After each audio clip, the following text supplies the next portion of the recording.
assume, I think you just celebrated a decade as a professional fighter, man. What does it feel like to have this much time in the game? Where do you feel like you're at? I feel like I'm coming into a prime. I'm finally starting to figure out how to train now. And for a few years there, the first 7 years of my career, I was in the gym 365 basically. And there was no such thing as a fight camp. It was just, I'm training and, hey, somebody needs a fight, let's do it. And it seems kind of stupid saying it, I'm knock on wood, but I never had a devastating injury. I never had an injury that kept me out of the gym for a couple months. I've got partial tears and ligaments and tendons and, tendonitis, and I've had chronic turf toe for the last 7 years, and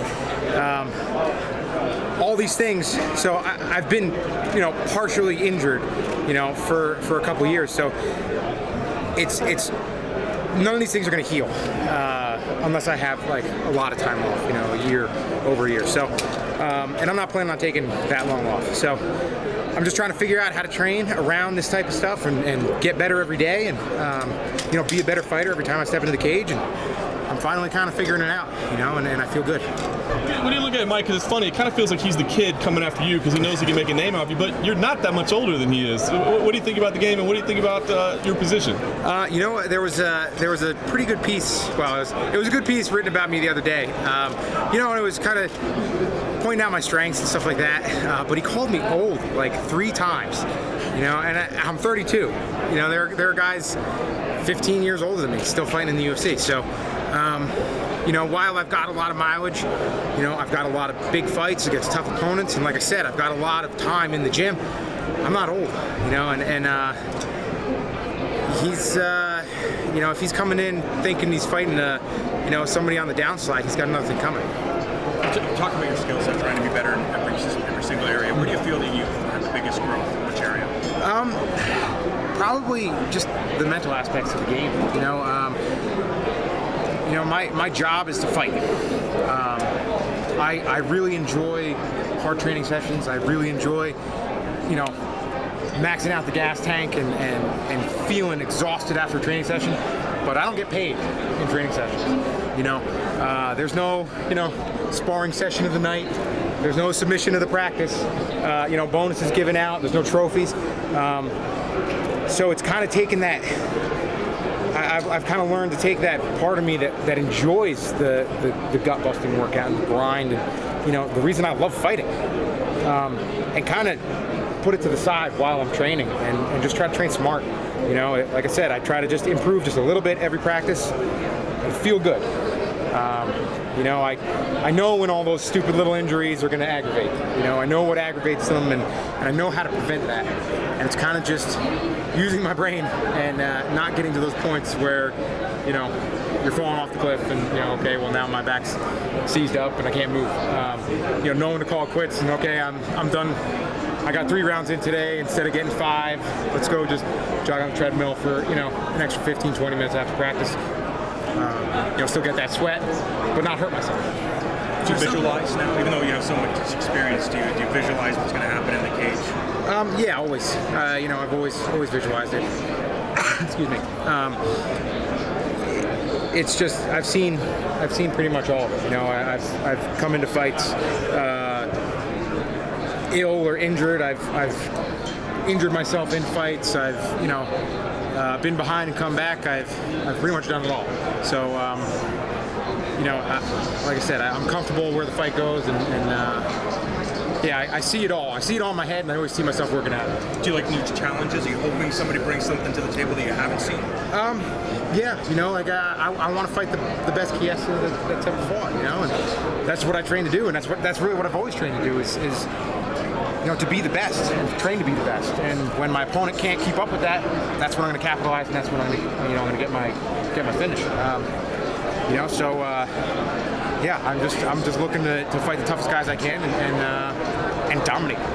Is something specific that clicked for you about sort of figuring out, learning when you needed to back off and changing up what you were doing with, an injury that started nagging a little more, or just getting the opportunity to open your own gym, have it there whenever you want it, and so you can make sort of your own hours and listen to your body a little bit? It was definitely, you know, opening the place and having the control. You know, sometimes as trainers, you know, and I coach guys, and you know, being in Dan's corner is one of the biggest things that I think has given me the best knowledge about it. You know, I know what he's capable of, but I don't know what he's experiencing inside the cage. I don't know what he's experiencing inside rounds of the gym. You know, whether it's an on day or an off day. You know, whether he's injured or not. You know, the whole idea is to shake everything off. You know, you get hit hard and you shake it off, and you don't let people know you're hurt. You know, and that's kind of the idea that we've always had. You know, it was never somebody hits you and you do the you know, jarring stuff. It's, you know, the worst thing you see is hit somebody with everything you've got and them not even react. You know, so that's what we try to do. And I've had him fight fights where I didn't know what was going on. You know, and you know, when he was fighting Paul Harris, he got hit in the liver. In I think the second round, got hit in the liver pretty hard, you know, and lacerated a little bit. I didn't know that. You didn't tell me that between rounds, you know, and anybody that's ever experienced organ pain knows that it sucks, you know, and I'm asking things from him, not knowing that, you know, and so, you know, it was kind of, yeah, opening the place definitely helped us, and you know, things were going a little rough for a little bit. You know, it's kind of a fresh start. You mentioned not liking being called old and it feeling weird, but is it a badge of honor a little bit to be that guy, that veteran guy that young kids like Mike Chiesa are looking at as this is a guy I got to beat to start my run? Yeah, you know, I mean, it's I've got 14 wins in the UFC. I've got 20 fights. This will be my 21st, you know, and I know that I've left a mark on the sport. I know that I've left a mark on the company. So yeah, it's a good thing to be recognized as somebody with experience in the sport, you know. And fortunately, you know, having a couple kids, I've got gray hair now, so I look the part too. As a veteran of the game, do you find it harder to find new ways to evolve as a fighter? Or do you feel ever that you're maybe stagnant a little bit and comfortable too much with your skill set? No, not at all, honestly. You know, I've got a great group of coaches. Brian McLaughlin, who was working with me on the ground, is a student of the game. You know, and he's always showing us new things and kind of ever evolving. Nick Avalos, who will be here tomorrow in my corner. You know, he's my Thai coach, and you know, he's somebody, he loves Muay Thai, you know, and loves learning the new things and training himself and getting better at it. So I've got guys that push me, you know, and we do understand the nature of the game. And if you look at the submissions that have been hit inside the octagon, it's arm bars, rear nakeds, triangles, and guillotines. You know, everything else barely ever gets hit. I think I've got one of 3 knee bars in UFC history. So we drill all those things and drill the new things to try to be that guy that catches somebody in something that they've never seen before. But we still drill our guillotines, our rear nakeds, our arm bars, and our triangles, rep after rep after rep, because those are the ones that are effective in this, you know, in this type of arena. You know, more often than not. So it's good to know the rubber guard and stuff like that, and I play with it, and I try to bring it out a little bit in fights, even though it might not be ready yet. But I resort back to those basic moves that work for just about everybody. Your jiu-jitsu is really fun to watch. Is there still a submission you hope to pull off in the octagon one day? Just something special that people would talk about? You know, not really. You know, I'm just looking to dominate my opponents and take what they give me, basically. You know. Have you felt jolted at all about it not being promoted in these embedded series of the co-main event? Chiesa had some things to say about it. I was wondering what your feelings were on that. You know, a little bit, but it's just the nature of the game. It's a business, and you know, if I had my way, I might have run into the ground. So, you know, it's just one of those things. You got to deal with it. I've got a job to do Thursday night, and that's the only thing that I focused on. You know, not having as many cameras around. You know, sometimes it gets a little annoying. So, you know, and you do crazy things. When the UFC shows up at the gym, you end up doing something a little bit crazier than normal, and it kind of wastes the day. So it's there's a little bit of a trade-off, you know, but it's nice to get that publicity. It's nice to get that push.